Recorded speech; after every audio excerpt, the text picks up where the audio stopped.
Want to know who's who in the Jeffrey Epstein Zoo? Journalists Lisa and Jen bring you the ultimate deep dive. Prince Andrew's crimes are just the start. We'll lay it all out.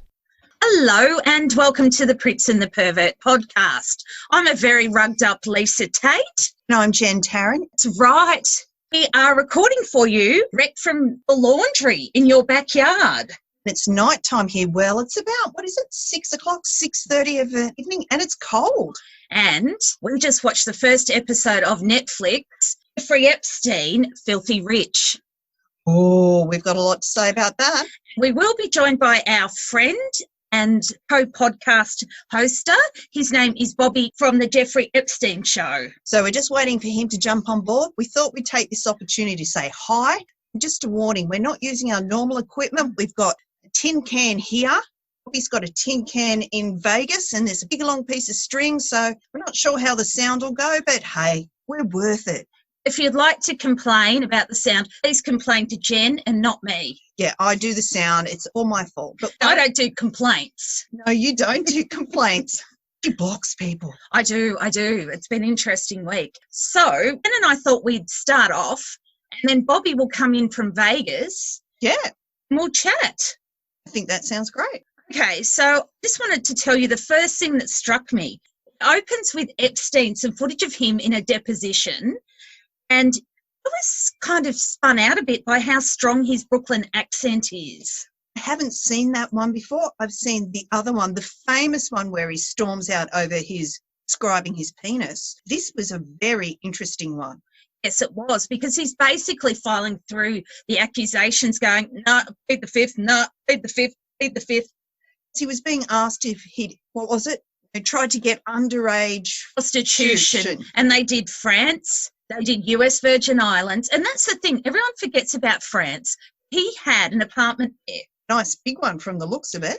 So, okay, he pleaded the fifth when he was asked about trying to get girls into prostitution or whatever it was in Florida, New York, New Mexico, Virgin Islands and Paris. He was asked if anywhere at any time, he went plead the fifth. And he stomps out a lot in these depositions, and I don't know if it's a narcissistic trait or it's an intimidation technique. It's what we do in my family sometimes when we're arguing about something, but I didn't think it happened in courtroom. I think he thought he was above the law. Like, why should I be putting up with this? You're wasting my time, peasant. I'm a billionaire. Leave me alone. Exactly. So he says the Fifth Amendment quite a few times. We don't hear a lot of him, do we? In this episode, no. There's not much of him speaking anywhere on the net either. No, there was one interview done in the early 2000s where he says, I'm really comfortable in my own skin. We then move on to Vikki Ward on the list. Time on the list. We don't like you.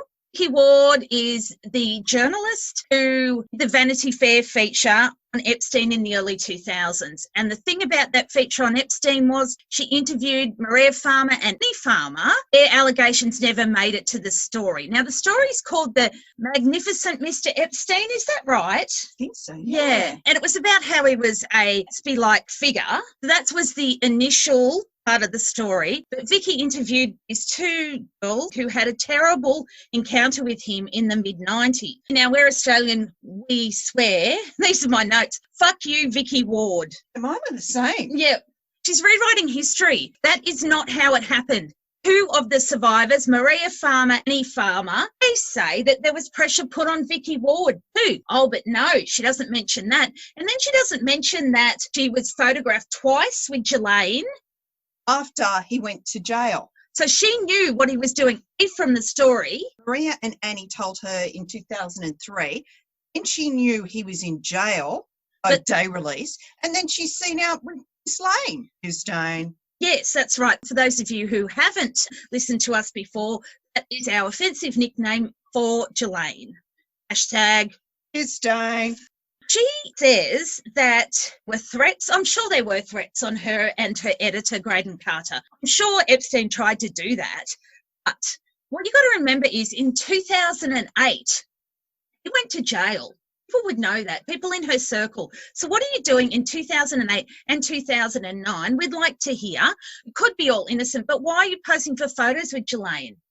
Who knew? Who knew what was going on? Because Annie told you. So did Maria. Epstein was involved in these allegations. And they're serious.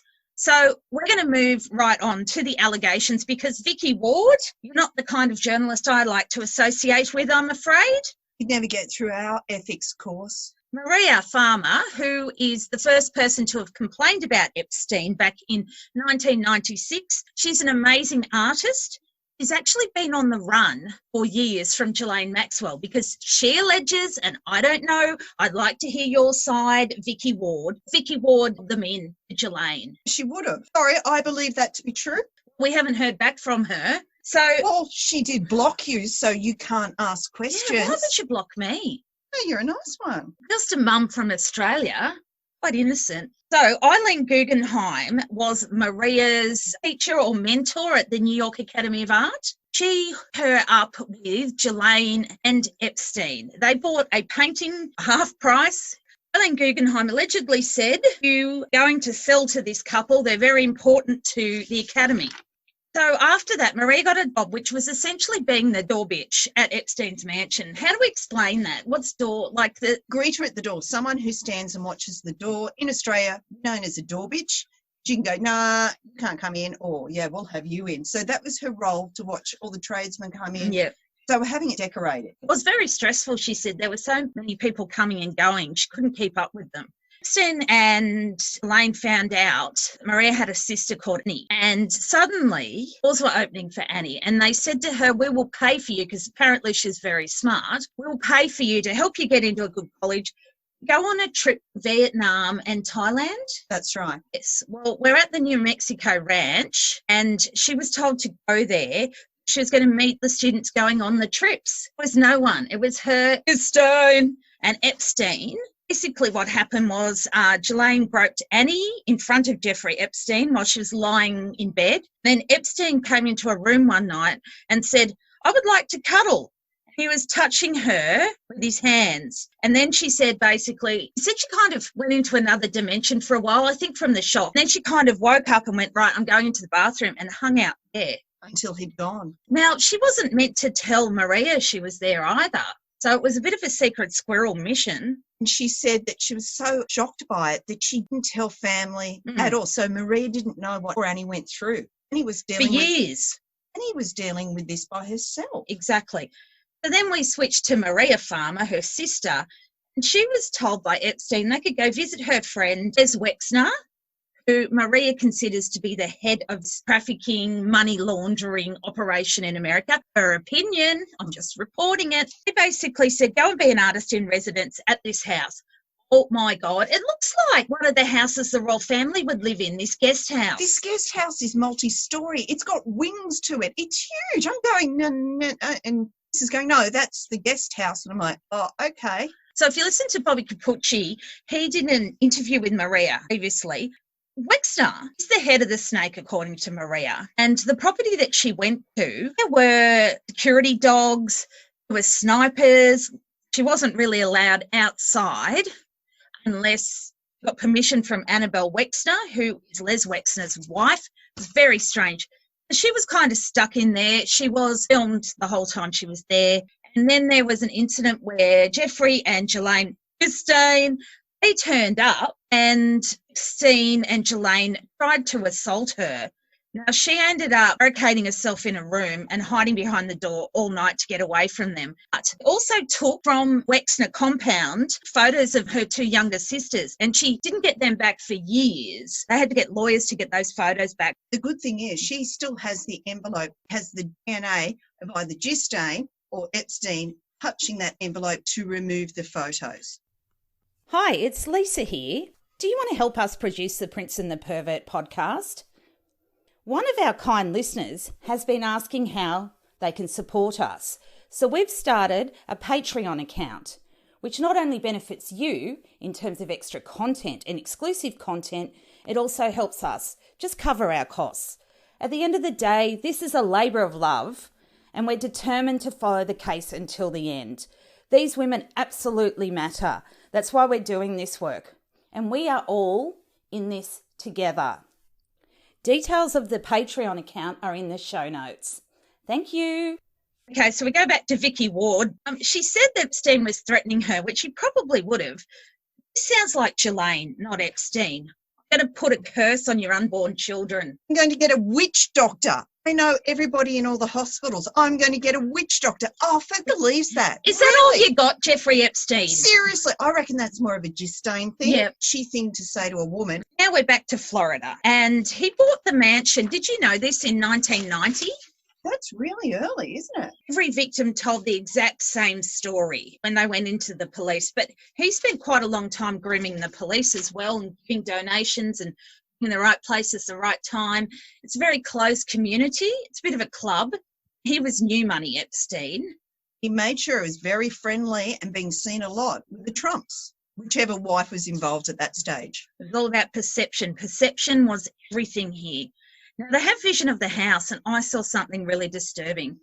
I luckily had my eyes closed.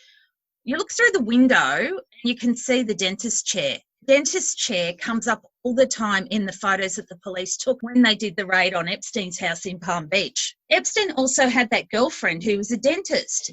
Someone who was previously married to a woman. Yep. And he organised that wedding because of green card status. Yep. And now she's in the US Virgin Islands, this woman. Supposedly the love of his life. Oh, really? Yeah. I thought he was the love of his own life. Well, true that. But it's how they were portraying her after his death. So that one of the victims, Michelle, comes on. She said before she met Epstein, she was like a flower that was opening up. After it, it was like a flower that roots had been stomped upon. And it has been a struggle because she was a cheerleader, happy kid. She had braces. Oh, my God, this is how sick these people are. She was a 14-year-old with braces. It was the first time someone had sort of said, an adult male was like, oh, you're beautiful. You know, she just started walking to a boy at a party. That was the extent of her experience. Exactly. And then they move on to Hayley Robson, who is also trying to invent history. Now, it's important for everyone to know that the police were close to charging her after this. Very close. If it wasn't for that immunity deal, she would have done time, along with Sarah Kellen Vickers. She wasn't raped by him. She was 16 at the time, and I think she's now using that all these years later as an excuse. But at the time, she got hauled in by the police and let loose, and they explained it was serious felony. That's when she changed the tune, because she was bragging that she was like his Heidi Fleiss. Now, this woman, just in the last couple of years, is now creating victim status, and I'm sure it was traumatic for her to face him and have to massage him and everything. 24 girls. I have no idea of the full extent of how many girls were dragged through that house. She said it was like a train because it just was self-perpetuating. So I'm a bit, Hayley, sorry that happened to you. Can't rewrite history because the police had a different view. He seems to be delayed in Las Vegas, so we'll probably chat to him a bit later about this first episode. I do like how victims are front and centre. I think that's very important. So why is it for so long been silenced? I'm not usually into conspiracy theories, but this is a proper conspiracy. This is absolute denial of justice. I don't know how it can happen in a country with such a well-developed legal system. And when you look at who represented Epstein, Alan Dershowitz, the famous Harvard lawyer who has represented O.J. Simpson and the President Donald Trump, really underlines how if you got money, you can buy justice, don't you think? Certainly can. Jen and I are going to review all four. Certainly are. We're going to get any sleep tonight. We're going to watch the rest. We're going to watch the rest, and then we're going to head back into the laundry. Yes, I'm going to have some chicken and cashews for dinner, I think, from the Chinese. Not the Chinese, the Thai down the road. I'm not sure what my husband's making for me for dinner. I just saw him doing the washing up. So, and what were at the end of the day, what were your first perceptions of this case? Vicky is rewriting history. I think she's realised it's turned, that people are interested in the stories. These survivors were children, and because they were children, they could be silenced. Now they're adults, so they've found their feet, they've found their voices. They're angry, and they have every reason to be. So, Lane Maxwell, in your hidey hole. What's doing, darling? Yeah, what Annie came out with today, what Maria came out with today, how the hell are you ever going to get away with that? I don't like to defame people here, but you are disgusting. You are, come and sue us so we can find out where you are. Come to this laundry Yeah, come on. Right? In suburban Australia. Come on, show your face. Not scared of that bitch. We're not usually this off the tree in our podcast if you've just joined us. It's just, when it comes to Jelaine, we get a rate. Same with Sarah Kellen Vickers. Everybody should have an issue with those two women. They're not women and they're not human. Did you see that lizard picture Maria Farmer created? Maria's sister Annie is organising for a lot of Maria's artworks to be turned into prints. I have a massive wall just waiting for it. Yes, you should see, I'll put a link in the show notes to this amazing portrait she did where Dershowitz is there with a dunce's cap on. And undies. Yes, of course, because he always kept his underwear on when he had a massage. Sarah Kellen's running away in a taxi. That's right, because she hides. And in the UFO flying away. Epstein? Yep. Up in the top right-hand corner. See, I'm not very good on detail. Lucky you're there to take it all in. It's worth looking at, and I'm certainly buying a poster. My wrap of it is Vicky is lying. The girls were incredibly strong and incredibly brave. He was such a manipulator, going for girls of a certain background, or like Annie and Maria, girls that he could push. You owe me, you owe me, you owe me. And that's what it was with those two. It was so manipulative, Epstein and Jelaine.